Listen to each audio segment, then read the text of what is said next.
দর্শক, ইজতেমার খবর একটু আপনাদের জানাতে চাই। সেই প্রাঙ্গণ থেকে আমার সহকর্মী মানিক খান যোগ দিয়েছেন। মানিক, ইজতেমা তো শুক্রবার বাদ ফজর শুরু হওয়ার কথা রয়েছে, আগেই শুরু হওয়ার কারণ কি?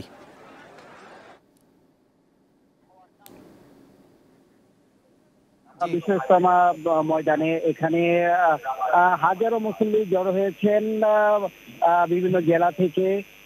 শুক্রবার বিভিন্ন জেলা থেকে শুক্রবার আমবয়ানের মাধ্যমে মাওলানা সাদ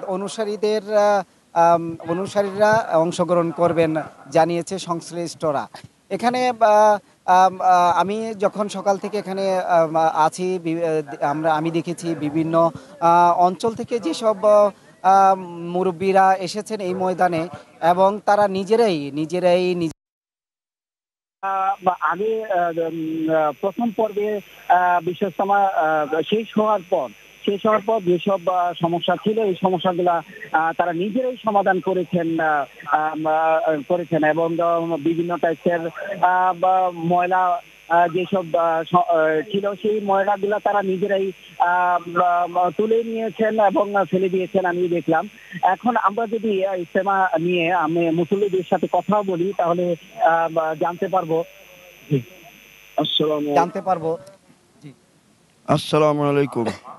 আমাদের এখানে সারা বিশ্বের ইজতেমা, সারা দেশ থেকে লোক ইনশাআল্লাহ দলে দলে আসতেছে। আমাদের ইজতেমা শুরু হবে শুক্রবার ফজর নামাজ পর থেকে।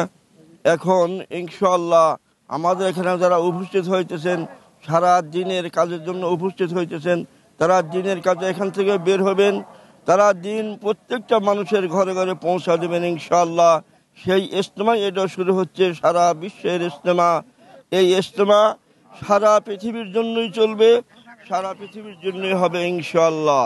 আপনি জানতে পেরেছেন যেটা হলো তারা কেন এই ইজতেমায় এসেছেন, এবং আরেকটা বিষয় হলো আমি এখানে দেখলাম যেটা হলো 85টি খেত্তার মাধ্যমে বিভিন্ন অঞ্চলে ভাগ করে এক এক খেত্তায় তারা বসেছেন।